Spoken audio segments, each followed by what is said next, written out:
Yeah, I just want to comment on the kind of steerability of the catheter. It's a torqueable catheter, which is completely different creature than the other radiofrequency catheters available. And also with laser, you can really steer this catheter where you want it to go. It's great for if it's going out another a tributary, or sometimes in the thighs, especially if someone has really a lot of meat in there, it'll go deep into a perforating vein. And this is really nice. You just pull it back and you can steer it. And there's a gentle curve that comes on the catheter when you take it out of the package.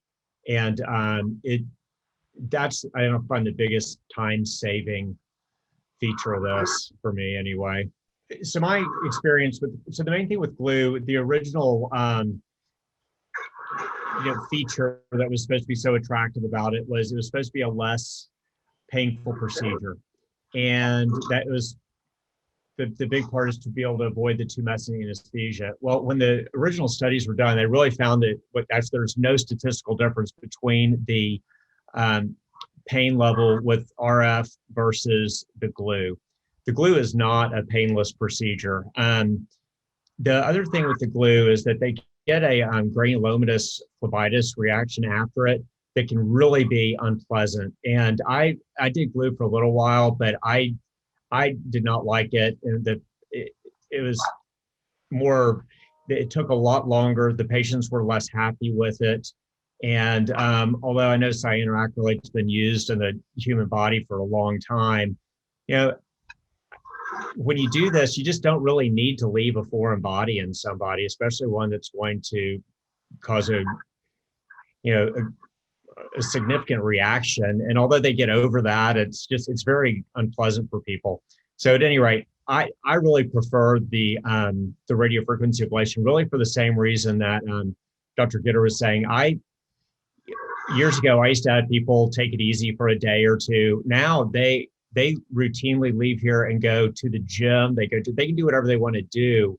If they can just stay out of a swimming pool or a lake or the ocean, I'm happy with it. And they really get right back to their routine. And that is really, that's just, it manages the discomfort after the procedure really, really well. It prevents DVT. And my experience is exactly what Dr. Gitter said. They will go and play tennis right after the procedure. And then the people they're playing with just can't believe it. And it's really a neat deal. I used laser before I used the other radiofrequency catheter, and I used laser, and it caused a lot more discomfort than the radiofrequency does. One thing that I really like about the Venclose catheter compared to the other radiofrequency catheter, I really had a lot more experience with the other radiofrequency catheter than laser, is that being able to steer this catheter saves so much time. I used to have to use glide wires pretty regularly, especially on patients like this that have had previous stripping or they have very tortuous veins. And getting a glide wire in an angio suite's one thing. When you're standing up, you have plenty of room, but it's not as friendly when you're in a smaller procedure room and the wires flopping all around. And it is maybe just a couple of times a year that I need to use a glide wire to steer the catheter. You can really just get this catheter wherever you want it to go. And it's just a tremendous benefit. That's why after I started using it, I was like, there wasn't really any going back.